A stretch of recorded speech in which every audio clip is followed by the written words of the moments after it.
ముందుకొచ్చారు. ముందుకొచ్చినప్పుడు వాళ్ళు అడుగుతారు, ఏవయ్యా తెరవడం ఎందుకు? తెరవడం ఎందుకు? తెరిచాక ఇలాగ నాసిరకం ఇచ్చి మా ప్రాణాన్ని పళంగా పెట్టడం ఎందుకు? అని వాళ్ళు బాధలో అంటారు. అంటారు. అన్నప్పుడు ఏమనాలా?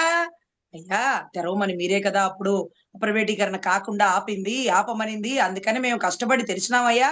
మీకోసం 14,000 కోట్లు తెచ్చినామయ్యా అనాలి కదా! వాళ్ళు తెరవడం ఎందుకని అడగలా. మాకేదో ఉద్ధరించినట్టుగా, మేమేదో 11,000 కోట్లు, 13,000 కోట్లు తెచ్చినట్టుగా చెప్తున్నారు గదా! పొమ్మనకండా పొగ పెట్టడానికా ఈ పనులు అని వాళ్ళు మాట్లాడుతుంటే, వాళ్ళు ఎందుకు తెరిచారు అన్నారు. ప్రైవేటీకరణ ఎందుకు చేసినారు అన్నారు. ఇదేదో మాట్లాడుతున్నారు సార్.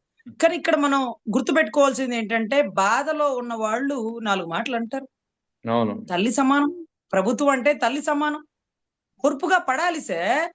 100 కుమారులను కోల్పోయినటువంటి గాంధారి కూడా తన తమ్ముడు పగతో వేసినటువంటి శకుని పాచికల వల్లని, లేకపోతే అర్జునుడు చేసిన మహాకురుక్షేత్ర యుద్ధం వల్లని భావించకుండా కృష్ణుడిని నిందించింది. కృష్ణుడు "ఏం తల్లి నీ తమ్ముడు చేసిన దానికో, అర్జునుడు చేసిన యుద్ధానికో నన్నంటావేంటి?" అనలా. ఓర్పుగా ఆ శాపాలన్నీ అవును. తీసుకున్నాడు. ఎందుకంటే అక్కడ తల్లి సమానమైన ప్రభుత్వం ఎవరిని నిందించినా సరే సమాధానం చెప్పాలా.